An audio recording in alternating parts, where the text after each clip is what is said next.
ನಂದುವುದೇ ಹೃದಯದ ಜ್ವಾಲೆ ಭಾಗ ಒಂದು. ಬೇಡ ಅಗಸ್ತ್ಯ, ಪ್ಲೀಸ್, ದಯವಿಟ್ಟು ಹೀಗೆ ಮಾಡಬೇಡಿ. ನಿನ್ನ ಕಾಲು ಮುಗಿತೀನಿ, ನನ್ನ ಬಿಟ್ಬಿಡು. ಆ ವಿಶಾಲವಾದ ಕೋಣೆಯ ಮೂಲೆ ಮೂಲೆಯಲ್ಲೂ ಅವಳ ಆರ್ತನಾದ ಪ್ರತಿಧ್ವನಿಸ್ತಿತ್ತು. ಕತ್ತಲ ಕೋಣೆಯಲ್ಲಿ ಸಿಲುಕಿದ್ದ ಅಕ್ಕಿಯಂತೆ ಶಾರ್ವರಿ ಜೀವ ಭಯದಲ್ಲಿ ಒದ್ದಾಡ್ತಿದ್ಲು. ಅವಳ ಎದುರು ಯಮನಂತೆ ನಿಂತಿದ್ದ ಆ ವ್ಯಕ್ತಿ ಅವಳಿಗೆ ತಪ್ಪಿಸ್ಕೊಳ್ಳೋಕೆ ಒಂದು ಸಣ್ಣ ಅವಕಾಶನೂ ಕೊಡಲಿಲ್ಲ. ಇಡೀ ಕೋಣೆ ರಣರಂಗದಂತಾಗಿತ್ತು. ಬೆಲೆಗೆ ಬಾಳುವ ಗ್ಲಾಸ್ ಸೋಕೇಶ್ಗಳು, ಟೇಬಲ್ ಲ್ಯಾಂಪ್ ನೆಲದ ಮೇಲೆ ಬಿದ್ದು ಪುಡಿ ಪುಡಿಯಾಗಿದ್ವು. ಶಾರ್ವರಿ ಕಣ್ಣೀರನ್ನು ಹಾಕುತ್ತಾ ಬೇಡ್ಕೊಳ್ತಾ ಇದ್ರೆ ಅವಳ ಎದುರು ನಿಂತಿದ್ದ ಆ ರಾಕ್ಷಸನ ಕಣ್ಣುಗಳಲ್ಲಿ ಕರುಣೆ ಒಂದು ಸಣ್ಣ ಕುಳುಹುನೂ ಇರಲಿಲ್ಲ. ಅಗಸ್ತ್ಯ ಹೆಗಡೆ 6 ಅಡಿ ಎತ್ತರ, ಜಿಮ್ನಲ್ಲಿ ಕಷ್ಟಪಟ್ಟು ಬೆಳೆಸಿರೋ ಕಟ್ಟುಮಸ್ತಾದ ದೇಹ. ಅವನ ಆ ದೈತ್ಯಾಕಾರದ ಮುಂದೆ ಶಾರ್ವರಿ ತೀರ ಪುಟಾಣಿ ಹುಡುಗಿ. ಭಯದಿಂದ ಅವಳ ಇಡೀ ದೇಹ ನಡಗ್ತಾ ಇದೆ. ತಲೆ ಗಿರ್ರ ಅಂತ ತಿರುಗ್ತಿದ್ರು. ಧೈರ್ಯ ತಂದುಕೊಂಡು ಅವಳು ಬಾಗಿಲಿನ ಕಡೆಗೆ ಓಡೋಕೆ ಶುರು ಮಾಡಿದ್ಲು. ಅಗಸ್ತ್ಯನ ಕಣ್ಣು ತಪ್ಪಿಸಿ ಹೋಗಲು ಸಾಧ್ಯವೇ? ಒಂದೇ ಹೆಜ್ಜೆಗೆ ಅವಳ ಹತ್ತಿರ ಬಂದವನೇ ಅವಳ ಸಾಫ್ಟಾದ ಕೈಯನ್ನು ಹಿಡಿದು ಜೋರಾಗಿ ಹಿಂದಕ್ಕೆ ಎಳೆದ. ಶಾರ್ವರಿ ತೂರಾಡುತ್ತಾ ಹೋಗಿ ಬೆಡ್ ಮೇಲೆ ಬಿದ್ಲು. ಅವಳ ಮುಖದಲ್ಲಿದ್ದ ರಕ್ತವೆಲ್ಲ ಹಿಂಗ ಹೋಯಿತು. ಅಗಸ್ತ್ಯ ಕಲ್ಲಾದಂತೆ ನಿಧಾನವಾಗಿ ಅವಳ ಕಡೆಗೆ ಹೆಜ್ಜೆ ಇಡುತ್ತಾ ತನ್ನ ಶರ್ಟ್ನ ಮೇಲಿನ ಗುಂಡಿಗಳನ್ನು ಒಂದೊಂದಾಗಿ ಬಿಚ್ಚತೊಡಗಿದ್ದ. ಆ ಕ್ಷಣದಲ್ಲಿ ಶಾರ್ವರಿಗೆ ಏನು ಮಾಡಬೇಕು, ಕಿರ್ಚಬೇಕಾ ಸುಮ್ಮನಿರ್ಬೇಕಾ ಒಂದು ಗೊತ್ತಾಗಲಿಲ್ಲ. ಶಾರ್ವರಿ ಎದರಿ ಬೆಡ್ನ ಹಿಂಬದಿಗೆ ಜರುಗುತ್ತಾ ಹೋದ್ಲು. ಹೃದಯದ ಬಡಿತ ಎದೆಯನ್ನು ಸೀಳ್ಕೊಂಡು ಹೊರಬರುವಷ್ಟು ಜೋರಾಗಿ ಬಡ್ಕೊಳ್ತಿತ್ತು. ಕಣ್ಣುಗಳಿಂದ ತಡೆಯಲಾರದ ಕಣ್ಣೀರು ಕೆನ್ನೆಯ ಮೇಲೆ ಹರಿತಾ ಇತ್ತು. ಅವಳು ಕೈ ಮುಗಿದು, ಪ್ಲೀಸ್, ದಯವಿಟ್ಟು ಅಗಸ್ತ್ಯ, ಬೇಡ, ನನ್ನ ಹತ್ರ ಬರಬೇಡ ಅಂತ ಬಿಕ್ಕಳಿಸ್ತಿದ್ಲು. ಆದರೆ ಅಗಸ್ತ್ಯನ ಕಣ್ಣುಗಳು ಕೋಪದಿಂದ ಕೆಂಡಮಂಡಲವಾಗಿದ್ವು. ಇಡೀ ಕಣ್ಣುಗಳ ತುಂಬ ರಕ್ತದ ಗೆರೆಗಳು ಮೂಡಿದ್ವು. ಈ ಕ್ಷಣದಲ್ಲಿ ಅವನು ಮನುಷ್ಯನಂತೆ ಇರಲಿಲ್ಲ. ಒಂದು ಆಸೆ, ಕ್ರೋಧ ತುಂಬಿದ ಸಾಕ್ಷಾತ್ ದೆವ್ವದಂತೆ ಕಾಣ್ತಾ ಇದ್ದ. ಕರಾಳ ಭೂತಕಾಲದ ನೆರಳು. ಅಗಸ್ತ್ಯ ಹೆಗಡೆ ಎಂದರೆ ಈ ಸಿಟಿಯ ಅಂಡರ್ವರ್ಲ್ಡ್ಗೆ ನಡುಕ ಹುಟ್ಟಿಸುವಂತಹ ಹೆಸರು. ಮಾಫಿಯಾ ಜಗತ್ತಿನಲ್ಲಿ ಅವನ ಅಪ್ಪಣೆ ಇಲ್ಲದೆ ಒಂದು ಎಲೆಯೂ ಕೂಡ ಕದಲಾಡೋದಿಲ್ಲ. ಆದರೆ ಅವನು ಮೊದಲಿಂದಲೂ ಅಷ್ಟೇ ಹೀಗಿರಲಿಲ್ಲ. ಶಾರ್ವರಿಗೆ ಹಳೆಯ ದಿನಗಳು ನೆನಪಾಗಿ ಒಂದು ರೀತಿ ಎದೆ ಭಾರವಾಯಿತು. ಒಂದು ಕಾಲದಲ್ಲಿ ಇದೇ ಅಗಸ್ತ್ಯನ ಕಣ್ಣುಗಳಲ್ಲಿ ಅವಳು ತನ್ನ ಮೇಲಿನ ಅಪಾರವಾದ ಪ್ರೀತಿ ಮತ್ತು ಕಾಳಜಿಯನ್ನು ನೋಡ್ತಾ ಇದ್ಲು. ತನ್ನ ಸ್ವಂತ ಜೀವ ಸ್ನೇಹಿತ ಪ್ರಜ್ವಲ್ನ ತಂಗಿ ಎನ್ನುವ ಒಂದೇ ಕಾರಣಕ್ಕೆ ಅಗಸ್ತ್ಯ ಅವಳನ್ನು ಕಣ್ಣಿನಲ್ಲಿ ಕಣ್ಣಿಟ್ಟು ರೆಪ್ಪೆಯಂತೆ ಸಾಕಿ ಬೆಳೆಸಿದ್ದಂತಹ ವ್ಯಕ್ತಿ ಇವನು. ಶಾರ್ವರಿಯನ್ನು ಒಂದು ದಿನವೂ ಕೂಡ ಬೇಸರ ಪಡಿಸಿದ ಹಾಗೆ ರೇಷ್ಮೆ ಬೊಂಬೆಯ ತರಹ ರಾಜಕುಮಾರಿಯಂತೆ ನೋಡ್ಕೊಂಡಿದ್ದವನವನು. ಅವಳಿಗೆ ಏನಾದರೂ ತೊಂದರೆ, ನೋವು, ಸಂಕಟ ಬಂದರೆ ಇಡೀ ಜಗತ್ತನ್ನೇ ಎದುರಿಸಲು ನಿಲ್ತಿದ್ದಂತಹ ವ್ಯಕ್ತಿತ್ವ. ಅದೇ ಕಾಳಜಿಯನ್ನು ಪ್ರೀತಿ ಅಂದ್ಕೊಂಡ ಶಾರ್ವರಿ ಅಗಸ್ತ್ಯನನ್ನು ತನ್ನ ಪ್ರಾಣಕ್ಕಿಂತ ಹೆಚ್ಚಾಗಿ ಪ್ರೀತಿಸಲು ಶುರು ಮಾಡಿಕೊಳ್ತಾಳೆ. ಆದರೆ ಒಂದು ದಿನ ಧೈರ್ಯ ಮಾಡಿ ತನ್ನ ಮನಸ್ಸಿನ ಆಸೆಯನ್ನು ಅವನೆದುರು ತೋಡ್ಕೊಂಡಾಗ ಅಗಸ್ತ್ಯನಲ್ಲಿದ್ದಂತಹ ಪ್ರೀತಿ ಜ್ವಾಲಾಮುಖಿಯಾಗಿ ಸ್ಫೋಟಿಸ್ತು. ನನ್ನ ಮನಸ್ಸಲ್ಲಿ ನಿನಗೆ ಯಾವುದೇ ರೀತಿಯ ಸ್ಥಾನ ಇಲ್ಲ ಶಾರ್ವರಿ. ನಿನ್ನನ್ನು ಪ್ರಜ್ವಲ್ನ ತಂಗಿ ಅಂತಷ್ಟೇ ನೋಡ್ತಾ ಇದ್ದೀನಿ. ಅದೇ ಒಂದು ಕಾಳಜಿಯಿಂದ ನಿನ್ನನ್ನು ನೋಡಿಕೊಂಡೆ. ಇನ್ನು ಮುಂದೆ ನನ್ನ ಬಗ್ಗೆ ಇಂತಹ ಯೋಚನೆಗಳು ಕೂಡ ನಿನ್ನ ತಲೆಯಲ್ಲಿ ಬರಬಾರ್ದು. ಅದು ತಪ್ಪು ಎಂದು ಕಠೋರವಾಗಿ ಮುಖಕ್ಕೆ ಹೊಡೆದ ಹಾಗೆ ತಿರಸ್ಕರಿಸಿದ್ದ. ಅವನು ಪ್ರೀತಿಯನ್ನು ನಿರಾಕರಿಸಿದ್ದ ಅದೇ ಅಗಸ್ತ್ಯ ಇವತ್ತು ಇಷ್ಟು ಕ್ರೂರಿಯಾಗಿ ತನ್ನ ಶೀಲವನ್ನು ಈ ರೀತಿ ಹಾಳು ಮಾಡೋಕ್ಕೆ ನಿಂತಿರುವುದು ಆ ರಾಕ್ಷಸನಾಗಿದ್ದಾನೆ ಅನ್ನುವಂಥದ್ದು ಶಾರ್ವರಿಗೆ ನಂಬೋಕೆ ಸಾಧ್ಯವೇ ಆಗ್ತಾ ಇಲ್ಲ. ಅವಳ ಕಣ್ಣೀರಿಗೆ ಕರಗದ ಆ ಕಲ್ಲೆದೆ ಇಂದು ಅವಳ ಬದುಕನ್ನು ಯಾವ ಕಡೆಗೆ ಕೊಂಡೊಯ್ಯಲಿದೆ? ಅಗಸ್ತ್ಯ ಶಾರ್ವರಿ ನಡುಗ್ತಿದ್ದ ಕೈಗಳನ್ನು ಕಬ್ಬಿಣದ ಹಿಡಿತದಂತೆ ಬಿಗಿಯಾಗಿ ಹಿಡಿದು ಹಾಸಿಗೆಯ ಮೇಲೆ ಜಗ್ಗಾಡ್ತಾ ಇದ್ದಾನೆ. ಅವಳ ಮುಖದ ಹತ್ತಿರ ತನ್ನ ಮುಖ ತಂದು ಕ್ರೂರವಾದ ನಗುವಿನೊಂದಿಗೆ ಪಿಸುಗುಡ್ತಾ ಇದ್ದಾನೆ. ಅಯ್ಯೋ, ಯಾಕೆಷ್ಟು ನಡಗ್ತಿದೀಯಾ? ಏನಾಯಿತು ಬೇಬಿ ಡಾಲ್? ನಿನ್ನ ಆಸೆ ಇದೇ ತಾನೇ ಅಂತ ನೀನು ನನಗೆ ಪ್ರಪೋಸ್ ಮಾಡಿದಾಗ ನನ್ನೊಂದಿಗೆ ಇದೇ ರೀತಿ ಇರಬೇಕು ಅಂತ ಅಲ್ವಾ ಕನಸು ಕಂಡಿರೋದು? ನನಗೆ ಗೊತ್ತು, ಇವತ್ತು ನಾನೇ ಖುದ್ದಾಗಿ ನಿನ್ನ ಆಸೆಯನ್ನು ಪೂರೈಸ್ತಿದ್ರೆ ನೀನು ಯಾಕೆ ಇಷ್ಟೊಂದು ಅಸಹಾಯಕಳಾಗಿ ಇಷ್ಟ ಇಲ್ದಿರೋಳ ಥರ ಹ್ಯಾಕ್ಟ್ ಮಾಡ್ತಿದ್ಯಲ್ವಾ? ಓ ಕ್ಷಮಿಸು, ಮರ್ತು ಬಿಟ್ಟಿದ್ದೆ. ನಟನೆ ಅನ್ನೋದು ನಿನ್ನ ರಕ್ತದಲ್ಲೇ ಇದೆ ಅಲ್ವಾ? ಅಂದ ಹಾಗೆ ನೀನು ಯಾರ ತಂಗಿ ಅನ್ನೋದು ನನಗೆ ತುಂಬ ಚೆನ್ನಾಗಿ ನೆನಪಿದೆ. ಅವನು ಹಾಗೆ ಹೇಳ್ತಿದ್ದಂತೆ ಅಗಸ್ತ್ಯನ ಮುಖಭಾವ ತುಂಬ ರೌದ್ರ ರೂಪಕ್ಕೆ ಕೆಂಪಕ್ಕೆ ತಿರುಗಿತ್ತು. ಶಾರ್ವರಿಯ ಕಣ್ಣೀರು ತುಂಬಿದ ಕೆನ್ನೆಯನ್ನು ರಕ್ಕಸನಂತೆ ಕೈಯಲ್ಲಿ ಹಿಡಿದು ಇಸುಕಿ ಅವಳ ಕಣ್ಣುಗಳನ್ನೇ ನೇರವಾಗಿ ದಿಟ್ಟಿಸುತ್ತಾ ಹಲ್ಲನ್ನು ಕಡಿದು ಹೇಳಿದ, ಆ ಪ್ರಜ್ವಲ್ನನ್ನು ನನ್ನ ಸ್ವಂತ ಅಣ್ಣನಿಗಿಂತ ಹೆಚ್ಚಾಗಿ ನಂಬಿದ್ದೆ. ಆದರೆ ನಯವಂಚಕ ಅವನು ಏನು ಮಾಡ್ದ ಗೊತ್ತಾ? ನನ್ನ ಬೆನ್ನಿಗೆ ಚೂರು ಹಾಕಿ ನನ್ನ 500 ಕೋಟಿ ರೂಪಾಯಿ ಮೌಲ್ಯದ ವಜ್ರಗಳನ್ನು ಎತ್ಕೊಂಡು ಹೋದ. ಅಷ್ಟೇ ಆಗಿದ್ರೆ ನಾನು ಸುಮ್ಮನಿರ್ತಿದ್ನೇನೋ. ಆದರೆ ನನ್ನ ಪ್ರಾಣಕ್ಕೆ ಪ್ರಾಣದಂತಿದ್ದ ತಂಗಿ ಶೀಲವನ್ನು ಮುರಿದ, ಅವಳ ಬಾಳನ್ನೇ ನರಕ ಮಾಡ್ದ. ಇವತ್ತಿಗೂ ಅವಳು ಬದುಕಿದ್ದು ಸತ್ತ ಹೆಣದ ಥರ ಇದ್ದಾಳೆ. ನಿನ್ನ ಅಣ್ಣ ಮಾಡಿದ ಪಾಪ ಇದು.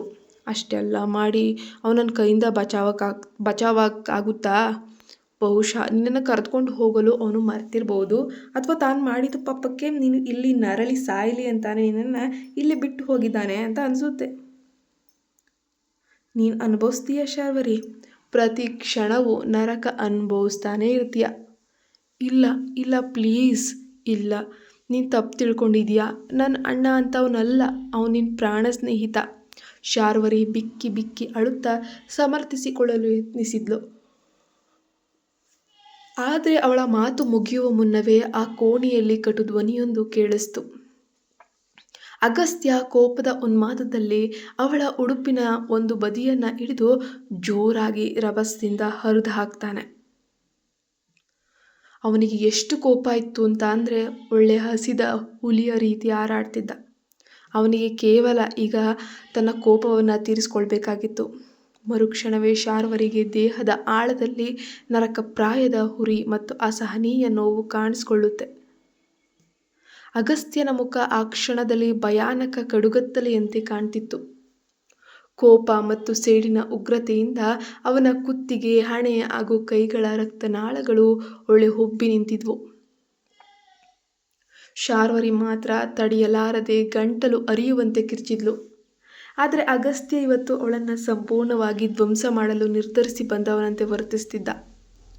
ಅವನು ರೋಷದಿಂದ ಗರ್ಜಿಸ್ತಾ, ಆ ಪ್ರಜ್ವಲ್ನ ಕಣ್ಣಿಗೆ ಬಿದ್ದ ದಿನ ಹೆಣವಾಗೋದು ಖಂಡಿತ, ಗ್ಯಾರಂಟಿ. ಆದರೆ ಅಲ್ಲಿವರೆಗೂ ಅವನು ಮಾಡಿದ ಪ್ರತಿ ತಪ್ಪು ನಡೆಗೂ ನೀನು ದಿನ ದಿನ ಸತ್ತು ಸಾಯಬೇಕು, ಬದುಕಬೇಕು. ಶಾರ್ವರಿ ಹಾಲಿನಂತೆ ಪರಿಶುದ್ಧವಾದ ಹುಡುಗಿಯಾಗಿದ್ಲು. ಇಂದಿನವರೆಗೂ ಕೂಡ ಯಾವೊಬ್ಬ ವ್ಯಕ್ತಿ ಅಥವಾ ಪುರುಷನು ಅವಳನ್ನು ಕಣ್ಣೆತ್ತಿಯೂ ನೋಡಿರಲಿಲ್ಲ. ಅವಳ ದೇಹವನ್ನು ಮುಟ್ಟಿರಲಿಲ್ಲ, ನೋಯಿಸಿರಲಿಲ್ಲ. ಬಹುಶಃ ಅದಕ್ಕಾಗಿ ಇಂದು ಅವಳು ಅನುಭವಿಸಿದ ಆ ದೈಹಿಕ ಮತ್ತು ಮಾನಸಿಕ ಕಿರುಕುಳ, ಆ ನೋವು ಅವಳ ಇಡೀ ಜೀವವನ್ನೇ ಹಿಂಡಿ ಇಪ್ಪೆ ಮಾಡಿತ್ತು. ಒಳಗೋ ಹೊರಗೋ ಸಂಪೂರ್ಣವಾಗಿ ನಜ್ಜುಗುಜ್ಜಾಗಿ ಹೋಗಿದ್ಲು. ಎಲ್ಲಿಯವರೆಗೆ ಸಾಧ್ಯವೋ ಅಲ್ಲಿಯವರೆಗೆ ಅಗಸ್ತ್ಯನ ಆ ಅಮಾನುಷ ಕ್ರೌರ್ಯವನ್ನು ಸಹಿಸಿಕೊಂಡು ಶಾರ್ವರಿ ಕೊನೆಗೆ ಆ ತೀವ್ರವಾದ ನರಕ ಯಾತನೆಯನ್ನು ತಾಳಲಾರದೆ ಪ್ರಜ್ಞೆ ತಪ್ಪಿ ಹಾಸಿಗೆ ಮೇಲೆ ಸಪ್ಪಗೆ ಬಿದ್ಲು. ಅಲ್ಲಿಯವರೆಗೆ ಕೇಳಿಸ್ತಿದ್ದ ಅವಳ ಆರ್ತನಾದ, ಬಿಕ್ಕಳಿಕೆ ಹಾಗೂ ಕಣ್ಣೀರು ಇದ್ದಕ್ಕಿದ್ದಂತೆ ನಿಂತು ಹೋಗಿ ಇಡೀ ಕೋಣೆಯಲ್ಲಿ ಒಂದು ಕರಾಳ ಮೌನ ಅನ್ನೋದು ಆವರಿಸುತ್ತೆ. ಸ್ವಲ್ಪ ಸಮಯದ ನಂತರ ಅಗಸ್ತ್ಯ ಅವಳನ್ನು ಅದೇ ಅಸ್ತವ್ಯಸ್ತ ಹಾಗೂ ಕರುಣಾಜನಕ ಸ್ಥಿತಿಯಲ್ಲೇ ಬಿಟ್ಟು ತಿರುಗಿ ನೋಡದೆ ಅಲ್ಲಿಂದ ಹೊರಟು ಹೋದ. ಅಗಸ್ತ್ಯ ಕೋಣೆಯಿಂದ ಹೊರಗೆ ಬರ್ತಾ ಇದ್ದಂಗೆ ಅಲ್ಲಿ ನಿಂತಿದ್ದ ಮನೆಗೆಲಸದ ಹೆಣ್ಣು ಮಗಳೊಬ್ಬಳನ್ನು ಕಂಡು ಕರ್ಕಶ ಧ್ವನಿಯಲ್ಲಿ ಶಾಂತ ಎಂದು ಕೂಗಿದ.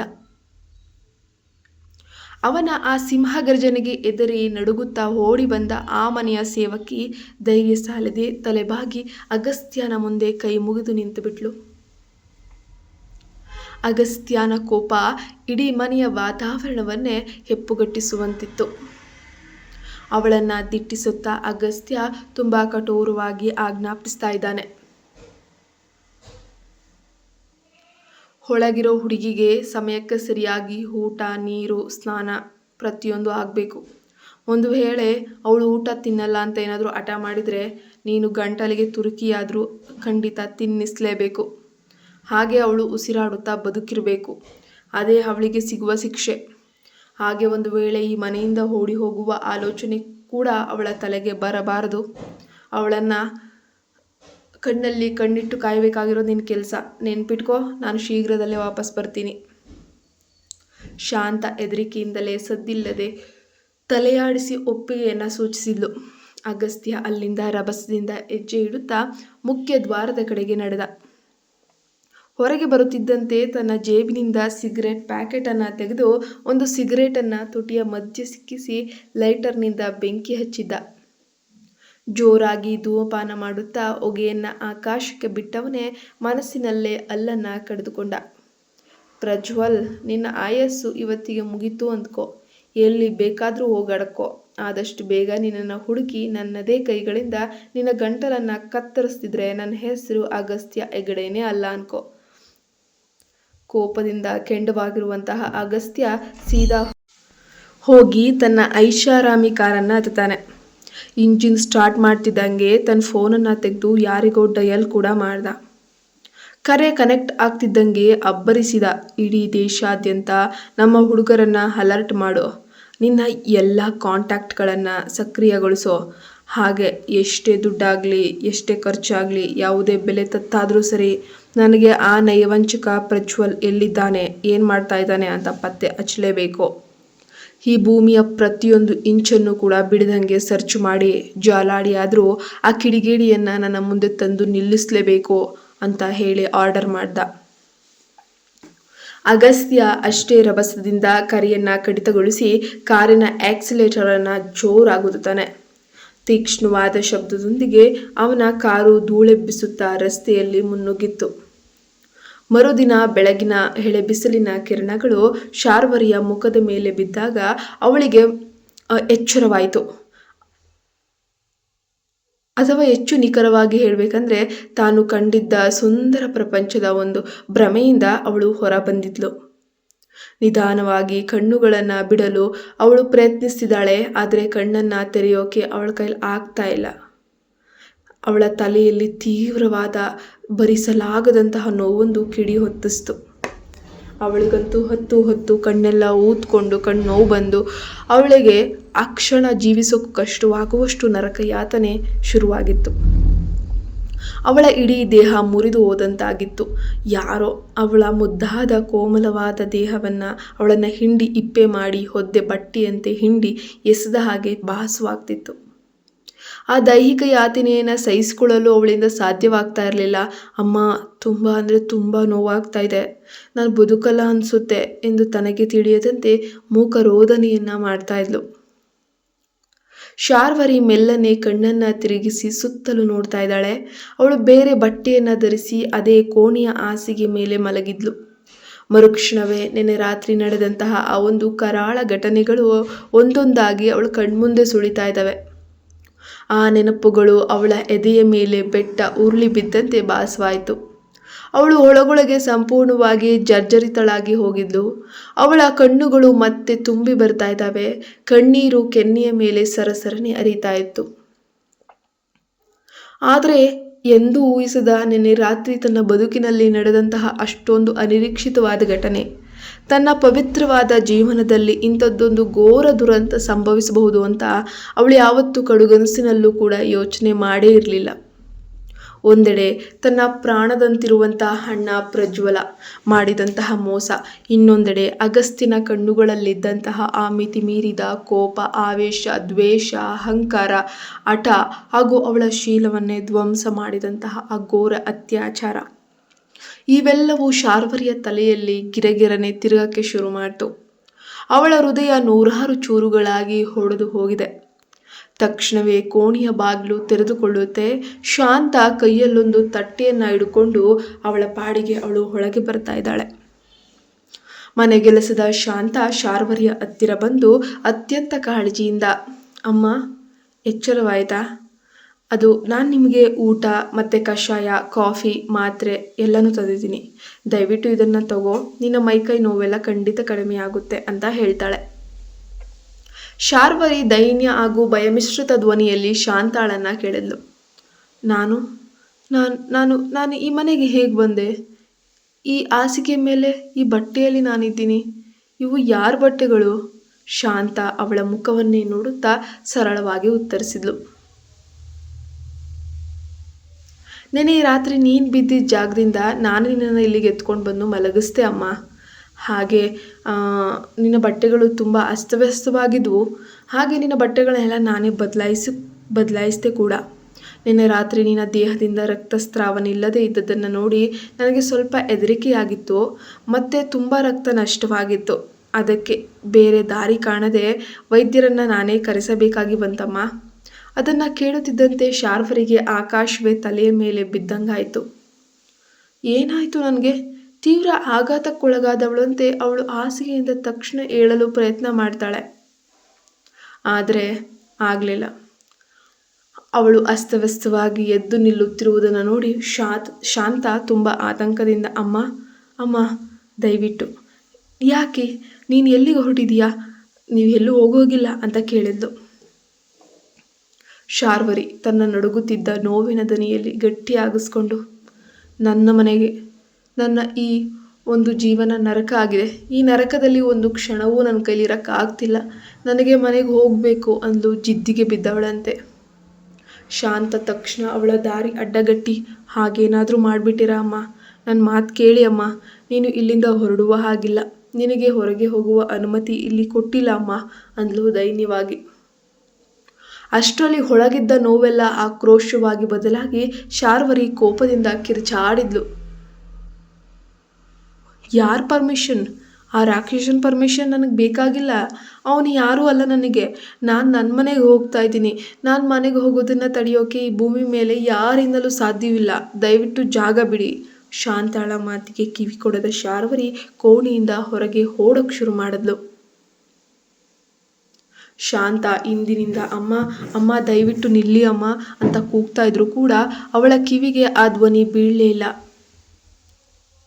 ಪಾಪ ಕಣ್ಣುಗಳು ಗಿರ್ಗಿಟ್ಲೆ ಆಡ್ತಾ ಇದೆ, ತಲೆ ಗಿರ್ರಂತ ತಿರುಗ್ತಾ ಇದ್ರು ಕೂಡ ಮೆಟ್ಟಿಲುಗಳನ್ನು ಹಿಡಿದು ವೇಗವಾಗಿ ಹಾಲಿನ ಕಡೆಗೆ ಓಡಿ ಬಂದ್ಲು. ಮನೆಯ ಮುಖ್ಯ ದ್ವಾರದ ಬಳಿ ಬಂದವಳೆ ಹಬ್ಬ ತಪ್ಪಿಸ್ಕೊಂಡೆ ಎಂಬ ನಿಟ್ಟುಸಿರಿನೊಂದಿಗೆ ಬಾಗಿಲನ್ನು ತೆರೆದ್ಲು.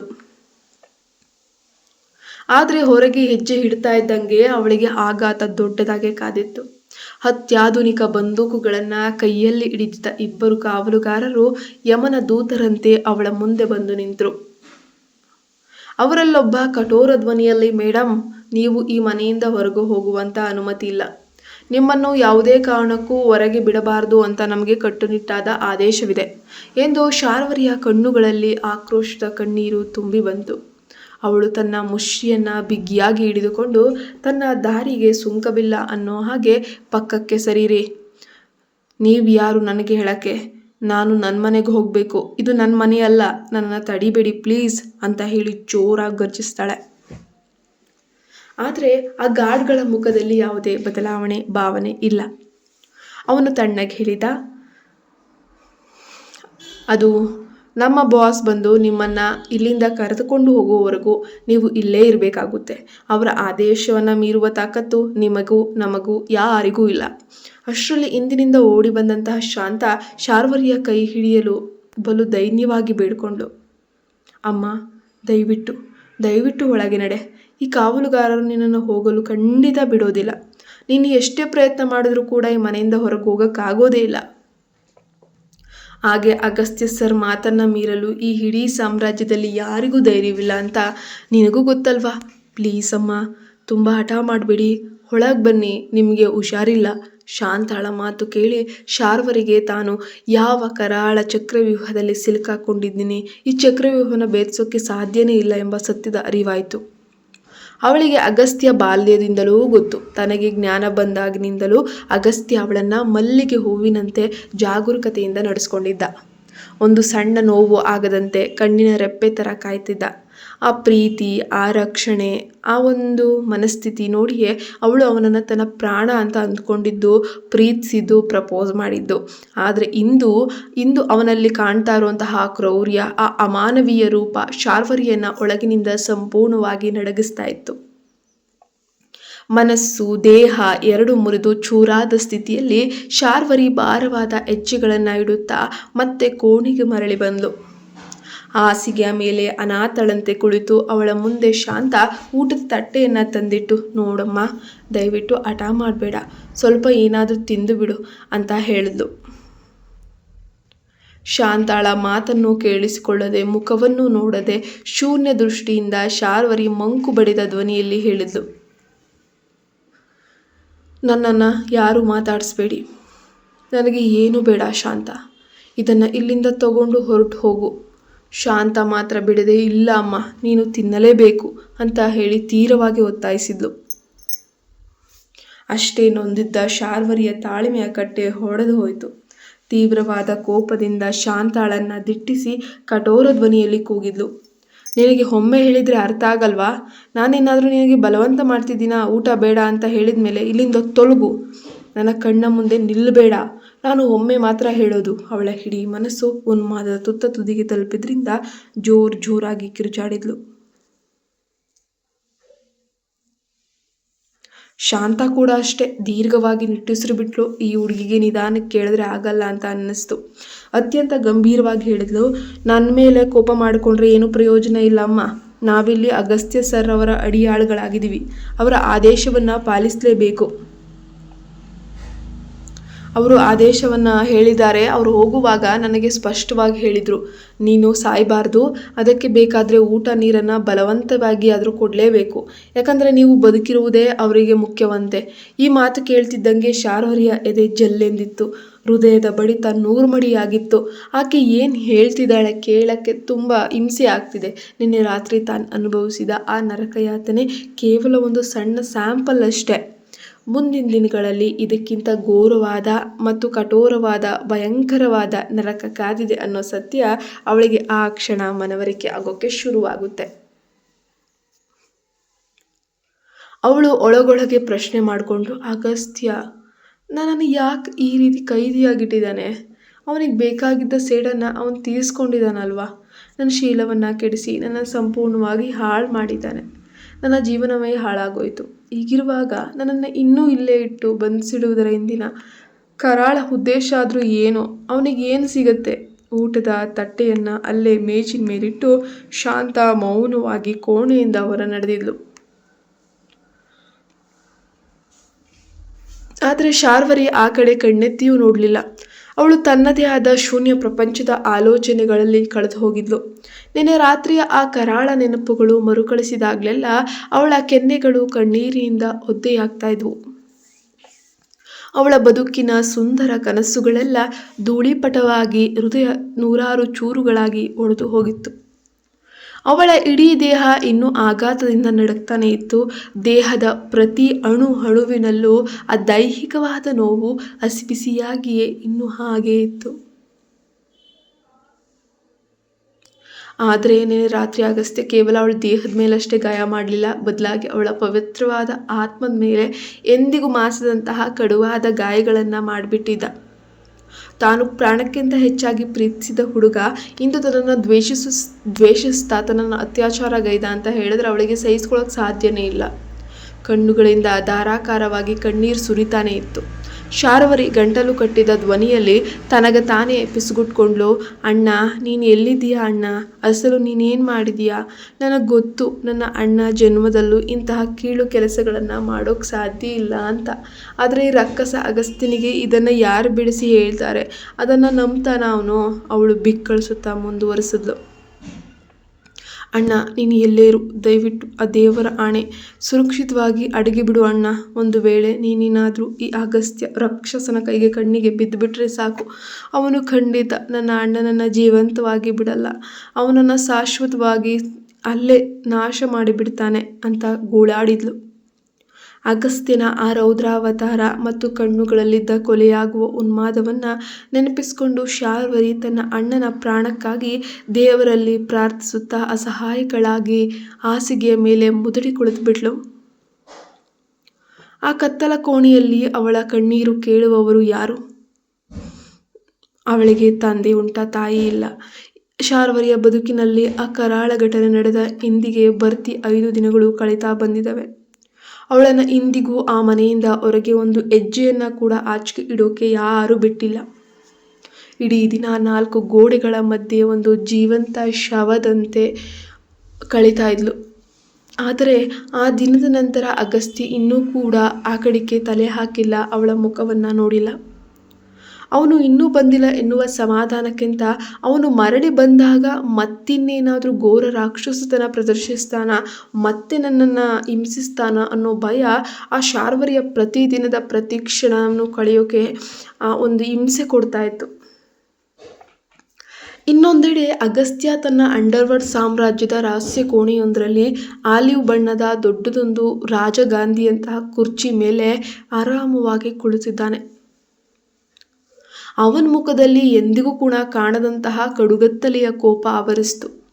ಅವನ ಇಡೀ ಶರೀರದಿಂದ ಹೊರಹೊಮ್ಮುತ್ತಿದ್ದಂತಹ ಆ ಕ್ರೌರ್ಯದ ಪ್ರಭಾವ ಎಷ್ಟಿತ್ತು ಅಂದರೆ ಅಲ್ಲಿ ಸಾಲಾಗಿ ನಿಂತಿದ್ದ ಕಾವಲುಗಾರರು ಮೈ ಬೆವೆತು ಎದೆ ಅನ್ನೋದು ನಡುಗ್ತಾ ಇತ್ತು.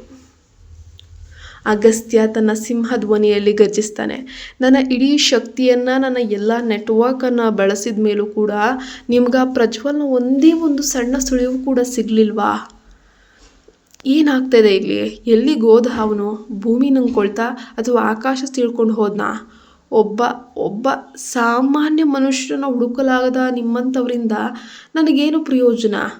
ನಿಮ್ಮನ್ನು ಇಲ್ಲಿ ಇಟ್ಕೊಂಡು ಊಟ, ನೀರು, ಕೂಳು, ಹೆಣ್ಣು ಎಲ್ಲ ವೇಸ್ಟು. ಅಗಸ್ತ್ಯನ ಗರ್ಜನೆಗೆ ಅಲ್ಲಿದ್ದ ಎಲ್ಲರ ಕಾಲುಗಳು ನಡುಗೋಕೆ ಶುರು ಮಾಡಿದ್ವು. ಒಬ್ಬ ಕಾವಲುಗಾರ ಧೈರ್ಯ ಸಾಲದೆ ತಲೆ ಬಗ್ಗಿಸಿ ಅತ್ಯಂತ ಭಯಭೀತ ಧ್ವನಿಯಲ್ಲಿ ಉತ್ತರಿಸೋಕೆ ಶುರು ಮಾಡ್ತಾನೆ. ಸರ್, ಅದು ನಾವು ನಮ್ಮ ಸರ್ವಸ್ವವನ್ನು ಪಣಕ್ಕಿಟ್ಟು ಹುಡುಕ್ತಾ ಇದ್ದೀವಿ ಸರ್. ಆದರೆ ಆ ನಯವಂಚಕ ರಾತ್ರೋರಾತ್ರಿ ಕತ್ತೆಯ ತಲೆಯ ಮೇಲಿನ ಕೊಂಬಿನ ತರಹ ಮಾಯವಾಗಿ ಹೋಗ್ಬಿಟ್ಟಿದ್ದಾನೆ ಸರ್. ಇಡೀ ದೇಶದ ಮೂಲೆ ಮೂಲೆಯಲ್ಲೂ ಜಾಲಾಡಿದರೂ ಕೂಡ ಅವನ ಒಂದು ಸಣ್ಣ ಕುರುಹು ಮಾಹಿತಿ ಕೂಡ ಎಲ್ಲೂ ನಮಗೆ ಸಿಗ್ತಾನೆ ಇಲ್ಲ. ಅವನು ಅಕ್ಷರಶಃ ಕಣ್ಮರೆಯಾಗಿದ್ದಾನೆ. ಹಾಗೆ ಅಕಸ್ಮಾತ್ ಅವನು ಏನಾದರೂ ಸಾವನ್ನಪ್ಪದನ್ನ ಅದು ಕೂಡ ಗೊತ್ತಾಗ್ತಾ ಇಲ್ಲ. ಅಷ್ಟರಲ್ಲೇ ಮತ್ತೊಬ್ಬ ಕಾವಲುಗಾರ ಅವಸರದಿಂದ ಓಡ್ಬಂದು, ಸರ್ ಅದು ಸರ್, ಪ್ರಜ್ವಲ್ ಸರ್ ಅವರ ಮನೇನ ನಾವು ತಲಾಶ್ ಮಾಡುವಾಗ ನಮಗಲ್ಲಿ ಕೆಲವೊಂದಷ್ಟು ಪ್ರಮುಖವಾದ ವಸ್ತುಗಳು ಸಿಕ್ಕವು. ಬಹುಶಃ ನೀವು ಅದನ್ನು ಒಮ್ಮೆ ಪರಿಶೀಲಿಸಲೇಬೇಕು ಅಂತ ಅಂದ. ಅದನ್ನು ಕೇಳಿದ್ದೇ ತಡ ಅಗಸ್ತ್ಯನ ಉಬ್ಬುಗಳು ಕೋಪದಿಂದ ಗಂಟಾಕಿದ್ವು.